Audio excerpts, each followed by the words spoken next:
días, soy la abogada Eloísa Barturén y el día de hoy les hablaré sobre la suspensión perfecta de labores, tema de actual debate jurídico. Para ello tengo las siguientes consultas. Paula nos pregunta qué es la suspensión perfecta de labores. Bien, el contrato de trabajo se suspende de forma perfecta cuando cesa de forma temporal la prestación de servicios por parte del trabajador y la del empleador de pagar la remuneración. Es decir, no hay trabajo, no hay pago, pero se mantiene el vínculo laboral. La siguiente consulta es de Diego, nos indica si puede aplicar la suspensión perfecta de labores en el caso del estado de emergencia por el COVID-19. El Ministerio de Trabajo ya ha señalado la semana pasada en un cuestionario que la suspensión perfecta de labores no forma parte de las medidas previstas dentro del estado de emergencia por el COVID-19. Así apliquen por caso fortuito o fuerza mayor, pues no rigen dentro del Decreto Supremo 029-2020 que establece como regla general la licencia con goce de haberes con posterior compensación o el trabajo remoto. Entonces, la siguiente pregunta de Carlos es ¿qué medidas adicionales puedo aplicar a la suspensión perfecta de labores? Bien, en este punto, la ministra de Trabajo ya ha señalado que durante la emergencia sanitaria en la que nos encontramos, si bien es cierto, se desea preservar el empleo, la regla general es que los trabajadores gocen de una licencia con goce de haberes con posterior compensación, como les decía. Y además, se ha indicado que de esta misma postura es la SUNAFIL. Pero hay otros juristas que no comparten esta idea, pues se señala que la inviabilidad de la suspensión perfecta dentro del estado de emergencia carece de fundamento jurídico, pues no existe a la fecha una norma emitida expresa o tácitamente que le impida. Y el Decreto Supremo 026 de 2020 no puede ser leído de manera aislada en nuestro ordenamiento legal.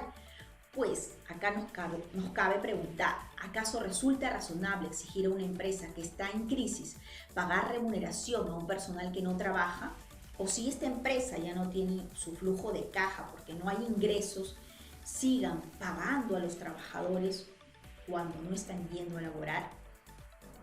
Entonces, el doctor Cundriano del estudio Muñiz señala que la respuesta es definitivamente no, porque resulta irrazonable y atentatorio contra la libertad de empresa y el propio derecho al trabajo, ambos recogidos en la Constitución. Ahora, en el diario El Comercio también se ha señalado que la suspensión perfecta calza o no en la situación actual. No obstante, para decidir la suspensión perfecta hay medidas adicionales menos gravosas que se deben aplicar o menos perjudiciales para el trabajador, como son, por ejemplo, el cobro de vacaciones vencidas o adelantadas, la reducción de sueldos por un tiempo limitado o la modificación de la jornada de trabajo, la reducción de esta jornada de trabajo y reducción de la remuneración o pago de horas extras. Son medidas que se pueden aplicar previo acuerdo con el trabajador, pero también tienen que estar bien sustentadas. La siguiente interrogante es de Ani, nos dice ¿qué pasa si tengo una empresa de producción y abastecimiento de alimentos y los trabajadores no quieren ir porque temen contagiarse? En este caso, el Decreto Supremo 044 de 2020 ha señalado que las empresas que brinden producción, abastecimiento o producción de servicios esenciales como son los alimentos deben seguir laborando para prestar esos servicios. Pero tú como empresa debes de poder contribuir con la salud de tus trabajadores y también aplicar las medidas sanitarias del caso.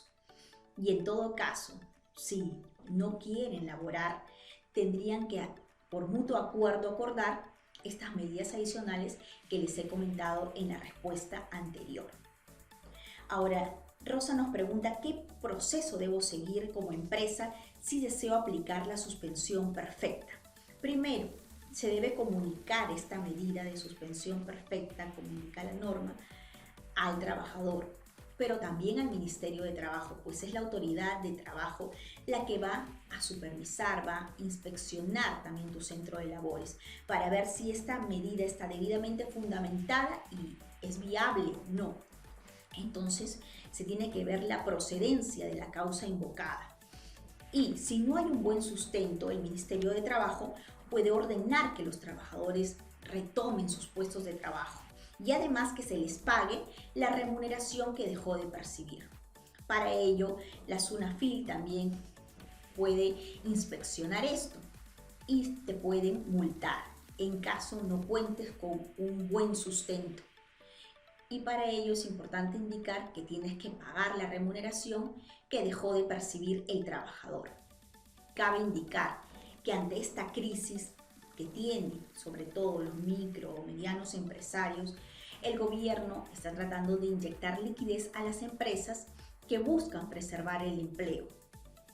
Y para ello se han dictado medidas complementarias en el decreto de urgencia 029 del 2020, que dentro de ellas ya la ministra de Trabajo ha indicado que se ha creado la inyección del 35% de subsidio a la planilla en empresas de trabajadores que ganan hasta 1.500 soles.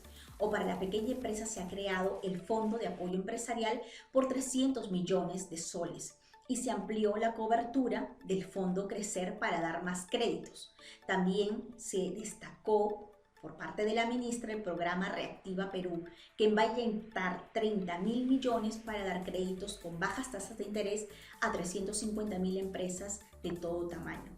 Pero es importante indicar que falta aún incorporar más medidas adicionales que puedan regular este marco jurídico para proteger tanto al trabajador como al empleador.